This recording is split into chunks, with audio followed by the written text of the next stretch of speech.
Hey everybody, welcome back to Brainiac Baseball's 1980 Detroit Lions alternate history. And we are in the midst of a two-game losing streak. Both games were lost in overtime. And yesterday's victory might have been the more frustrating of the two, as we came from 14 points down, tied it up, and then Gary Danielson threw a interception for a touchdown in overtime, and that was the ball game. You can see here that we had 347 yards passing, by far our best all season. Gary Danielson was just moving the ball at will, but it was our running game. We had our lowest rushing total so far, and Billy Sims fumbled 3 times. We had 5 turnovers, and the Vikings had 0. And so a real bummer overall. Even our time of possession, although it was in our favor, it still wasn't as good as it's been when we've had success running the ball. So kind of a bummer to have lost 2 overtime games. And so that brings us to our contest win-loss records here. Everybody was a loser yesterday, including myself, as it was Minnesota and the over. Everyone took Detroit. I appreciate the confidence.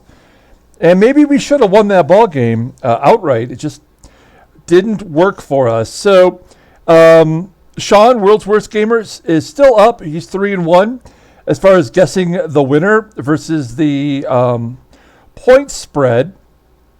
And so this week, we'll take a look at the Tampa Bay Bucks.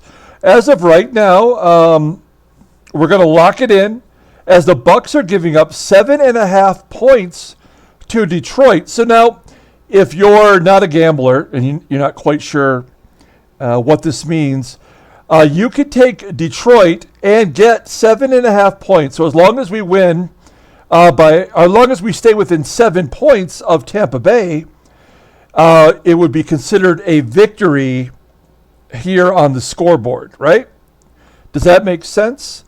And then the over-under is 41, which we've been able to, surpass every game this year, with the exception of our shutout versus the Packers. So the Packers didn't really help us out in that.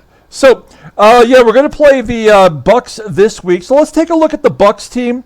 Then we'll take a look at the Lions and the leaders. And we'll move on to next week. So, okay, let's take a look at the Tampa Bay Bucks.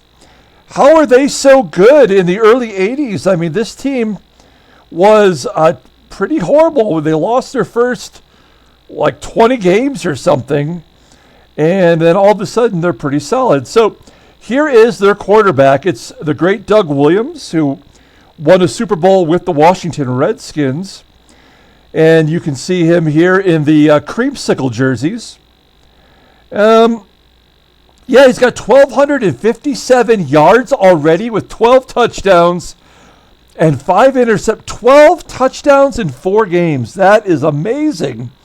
Also, he's rushed the ball 42 times for 257 yards. That is unbelievable. Wow. I had no idea he was that good. I mean, I think this is maybe over amping his skill set in real life, but you know what? He was a pretty mobile quarterback. And, certainly in this game, he's getting the job done. So there's your quarterback. Wow, can we stay within 7.5 points with a quarterback like that? Let's take a look at the running back. It's Jerry Eckwood. Eckwood in 1979 had 690 yards. That was his rookie season. And you see here he's got 256 yards and 2 touchdowns. And he's caught 13 receptions out of the backfield for 3 touchdowns. So this is a high-scoring team here. Let's take a look at the fullback, which is Ricky Bell. Now, Ricky Bell, he had 1,200 yards in 1979. I don't know how he wasn't an All-Pro. But he's only got 42 rushes. 13 rushes for 42 yards at a 323 average. Does have one rushing touchdown, so not very effective, as it looks like they're going with Eckwood as their primary running back. The tight end, Jimmy Giles, he had 40 receptions in 79. He's got 11 receptions for 100 yards. Not that different from David Hill as far as the average per reception. Let's take a look here at wide receiver Kevin House. 22 receptions for 457 yards and 3 TDs. I bet the wide receivers are just crushing it. Here's Isaac Higgins. 16 receptions, 257 yards, 5 TDs. And then we get to the offensive line, which we're not really that interested in. But everyone in the offensive line here is all sub 80. So I would think we could get some blitz penetration on them, but which we were not able to do versus the Vikings. We did not get one sack, and that was with being a bloodbath on the field. I don't know. I forget now how many Vikings were injured in that ball game, and a couple Lions as well. So maybe we can get some pressure on Doug Williams. If you take a look here at the backups, Chuck Fusina has not played. Gary Davis has 13 yards rushing as a backup. A couple other running backs and a fullback. A couple tight ends, Jim Obradovich, I believe. Yeah, he was a long-term guy. I remember this guy's name. He has not started, only had 2 targets so far this season. And if you look at their wide receivers, they don't have anyone here worth noting. But Gordon Jones has 9 receptions, 140 yards, and a touchdown. And not much else to mention there. So their primary players are putting up some serious points. Let's take a look at their special teams. These guys are special. It's Garo Yepremian, probably most famous for that wacky kick he had for the Dolphins, like probably one of the all-time plays. Look at that. He was originally a Detroit Lion back in 1967. And, wow, he's 0 for 2 from 30 to 39, but 2 for 2 from 40 to 49. So, Garo Yepremian. And their punter is Tom Blanchard, averaging 45.8 yards per punt. Look at the look at the airbrushing here on this Tampa Bay Bucs helmet. The NFL Players Association did not have a contract with Topps or only with Flair, so Topps could not use the logo rights because the players were not getting paid. If you did not know that, that's the story. So, and you see here the kick returner and the punt returner. Looking at the D, no injuries here either. But this defense, I think, is what's really going to give us some trouble. You've got, I don't know how this is not, I don't know. Leroy Selman is in the Hall of Fame. And he is in his 5th season, and he's not even one of the starting defensive linemen. His brother is, right? Oh, and he's a linebacker. So Dewey Selman, his brother is a linebacker for the team. Otherwise, they have Randy Crowder. He's got 13 tackles. There's not anyone else on this team you're going to recognize the name. Charlie Hanna, did he play for the Patriots? I could be wrong. So there's no one else here that is really going to stand out other than the Selman brothers, with Leroy Selman being a Hall of Famer. But if you look at their linebacker core, pretty solid and great in the secondary, and their defensive line, other than Dave Stalls, he's got 2.5 sacks, and no one has 2 interceptions on this team yet. So So yeah, there is your Tampa Bay Buccaneers. I don't know what to tell you about them. I mean, offensively, they are high-powered. They're going to put up some yards. If we can stop them, then maybe we have a chance to win the ball game. We certainly, if I'm being overconfident here, I'm not sure, but we certainly have an opportunity to stay within 7.5 points, I think. The Bucs are 2-2 on the year. If you look at the standings, we didn't do this after the game yesterday. But yeah, we're in last place. We're 1-3. The Eagles are 4-0. Of course, the Eagles went to the Super Bowl in 1980, losing to the Raiders.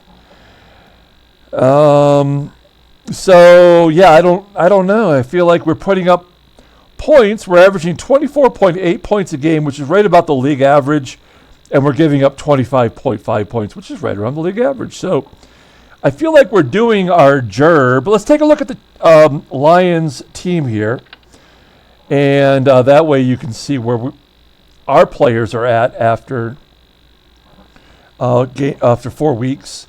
So here's Gary Danielson, 60 for 100. So he's at a 60%, which is a career high. Again, he did not play in 1979. He was injured. 802 yards, having that great game yesterday. 3 TDs, 6 interceptions. Not great. It is surprising that he's running the ball as much as he is, but he's avoiding sacks, only averaging 1 sack per game. So I think Gary Danielson is actually performing a lot better than I anticipated. And if I had realized that he was going to run amok, flinging the ball around so effectively yesterday, I probably would have came out firing. But instead, we tried to go with our running back, Billy Sims, who's still leading the NFL in rushing yards. He's got 502 yards. But those 5 fumbles with the 3 fumbles yesterday was really hard. He fumbled on the first possession just as we were getting ready to score, and that was kind of the first sign that we were going to be in trouble. He is starting to catch the ball out of the backfield, so that's adding to his arsenal. But, if he's going to cough up the ball once per game, we're going to really struggle. He is a rookie. His hands are rated a 69. So if that is the attribute that lends itself to fumbling, that's obviously not good, especially when you look at his other stats. Also, in yesterday's game, we never broke a big run. I don't know if we had a run of 10 yards. Billy Sims kept in check yesterday. Here's Dexter Bussey. He's been solid for us. We only have 1 play called for him, and I'm going to fix that. I haven't changed it up yet. The playbook, I haven't really had the time, but at some point I'm going to change up the playbook and get a couple more fullback runs for him. He's been really, really good for us. He did make a catch in yesterday's ball game. Here's David Hill, 8 receptions for 39 yards. We've targeted him 17 times, and we can't get him the ball. His yak, look at his yak. He catches it and he goes down. That's not what you need out of a tight end, but his overall rating is a 75. That's not well. Freddie Scott, he is the man. He has 25 receptions, 437 yards. He almost had 200 yards in yesterday's ball game. Only 1 touchdown, though. But he's been very important to Gary Danielson. Leonard Thompson got injured in yesterday's game. We had to go to all of our backup wide receivers as Thompson and Freedy were both injured. He is available for this week's game. Lions don't have any injuries, so everyone's available. But only 8 receptions for 104 yards as our number 2. We're going to skip the offensive line here and go right to our backup guys. Rick Kane, 12 rushes, 65 yards. He has fumbled once, and 3 receptions for 20 yards. I'm a Rick Kane fan. I liked working him into the ball game. We haven't seen Bo Robinson yet, or Calicut. We did see Ho King in the first game. And then Freedy got injured in yesterday's ball game, so he did not get any stats other than attributed for a game. Now, Jesse Thompson, he came in and made a couple catches, some big plays, but it was actually Ray Williams, 2 catches, both were first downs, and one was a touchdown. So Ray Williams, I don't know anything about this guy. I don't remember him existing in Lions football history, but he did a great job yesterday, and we needed his contribution. There's John Arnold. He did get into the game as a wide receiver, but didn't make any catches yesterday. We never even targeted him. He does have the touchdown from a kick return, though, which is always good. And then we'll take a look at our special teams. Eddie Murray, he is special. We were on 4th down going for it so many times in yesterday's ball game that he didn't really get a chance to kick any field goals. We were always coming from behind and trying to get into the end zone. So here's Tom Scoldaney. I don't even know how many times he punted yesterday. I know he had one punt for like 50 yards. So Scoldaney, pretty solid for us. Take a look at the defense real quick. Everybody's healthy going into tomorrow's game. Bubba Baker kept off the board for sacks, but he's got 3.5. And who's our big defensive tacklers? Charlie Weaver still. Darrell Luce got injured in yesterday's game. Luther Bradley's got 3 passes defended. That's nice. Mike McCoy, I don't know how this guy does it. He does have the best rating on the line. 2 passes defended and an interception. And you see our backups here, who of the backups, Ray Oldham, personal favorite. I almost want to get him into the ball game, but he would just be equal to Jimmy Allen there. Okay, we'll just take a look at the leaders real quick. There's your AFC leaders. Dan Fouts, as you might expect, best quarterback in the AFC. Charlie Joyner leading in receiving yards. Lawrence McCutcheon for the Seahawks leading in rushing yards. And L.C. Greenwood leading in sacks. Here's your NFC leaders. Jaws, Ron Jaworski, tied with Jim Hart in quarterback rating. There's Billy Sims, 502 rushing yards. He is leading in rushing. Receiving yards, it's Tampa Bay's Kevin House. We're getting ready to see him this week, so maybe we can keep him under control. Freddie Scott is 3rd behind James Scott, no relation. And Bubba Baker in the NFC has 3.5 sacks. So, okay, I guess that is going to do it for today. So on this video here, pick your point spread winner, Tampa Bay by 7.5, or Detroit and the 7.5 points to stay within for the final score, and over under at 41. I don't know. That's going to be Tampa Bay certainly can put up points. Can we stay with them? That is the question. So we will have Game 5, Week 5, coming up this Sunday. So until then, everyone, have a great day.